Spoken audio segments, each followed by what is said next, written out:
3 months after their wedding, Rachel found a letter in the mail. It was addressed to her husband, David, from a collections agency, for $18,000. She opened it confused. They'd talked about their finances before getting married. David had told her he had some student loans around $15,000 that he was paying off slowly. But this wasn't about student loans. Over the next few weeks, more letters came, different agencies, different amounts. By the time everything came to light, David had over $60,000 in debt that Rachel had never known about. Credit cards, personal loans, medical bills. Some of it years old, sitting in collections. Rachel felt blindsided, not just by the debt itself, but by the fact that the person she'd just married had hidden it from her. This story isn't about blame. It's about what happens when couples don't talk honestly about money before they get married, and how to make sure it doesn't happen to you. Rachel and David had been together for 3 years before they got engaged. They loved each other, they talked about the future, they planned a life together, but they didn't talk much about money, not because they were avoiding it. It just didn't come up meaningfully.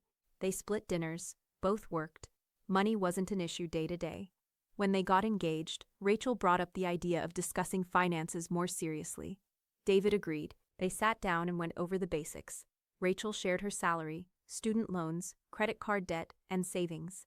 David shared his salary, student loans, a little credit card debt, and minimal savings. It seemed honest, complete. Rachel felt good about the conversation. They were being responsible. They were communicating. But David wasn't telling her everything.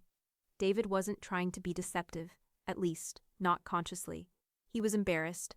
The debt had accumulated over years from poor decisions in his early 20s, unexpected medical issues, and trying to keep up appearances.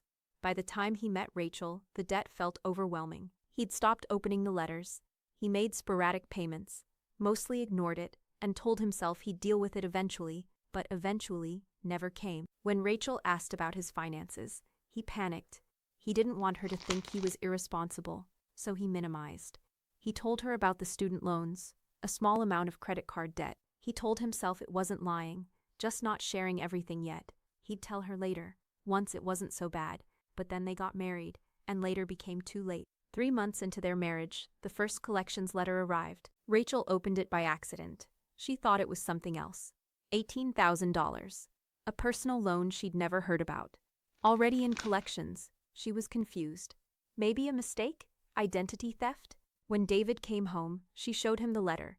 He froze. Then he admitted it. The loan was real, and there was more. Over the next week, they went through everything. David pulled his credit report. They opened all the letters he'd been ignoring. Rachel learned there was $22,000 in credit card debt across 5 cards, $18,000 personal loan in collections, $12,000 in medical debt, and $8,000 in other miscellaneous debts. Total, over $60,000. His credit score was in the low 500s. Rachel was devastated, not just by the amount but by the fact that he'd hidden it.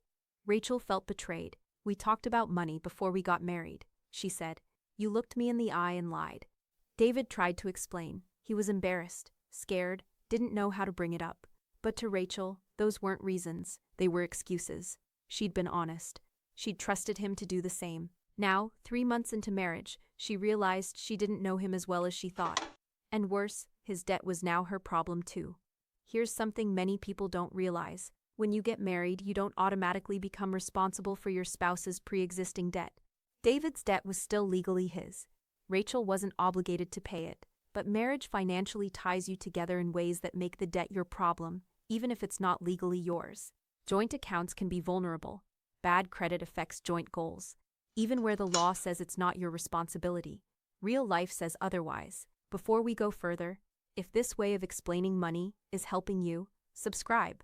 I post honest breakdowns like this to help you build long-term freedom. Rachel later said she would have still married David if she'd known, but she would have wanted a plan before the wedding, not after. After the shock wore off, they had to decide, work through it together, or end it. They chose to try. David pulled everything, no more secrets. They created a shared spreadsheet with every debt, account, and financial obligation. Seeing it all in one place was overwhelming but clarifying. They listed debts by interest rate, collections accounts first, then the highest interest credit cards. They used the debt avalanche method. David picked up extra work. Rachel cut back. They lived lean. They kept finances mostly separate, while repairing David's credit, protecting hers. It took 4 years. 4 years of sacrifice, discipline, and honest communication. But they paid off all $60,000. David's credit score went from the low 500s to the mid 700s. They bought a house. And most importantly, they rebuilt trust. Rachel and David's story could have been very different if they'd had deeper money conversations before marriage. That means full financial disclosure, income, debts, credit scores, savings, investments, and financial goals. Talking about spending habits, money values, and how you'll handle finances together. Create a debt payoff plan if needed. Set joint financial goals. If your partner refuses to have honest financial conversations, that's a red flag. It's not controlling, it's protecting both of you. Rachel and David had a happy ending, but those early years were harder than they needed to be. If you're engaged or thinking about marriage, learn from their experience. Have the money conversation, all of it.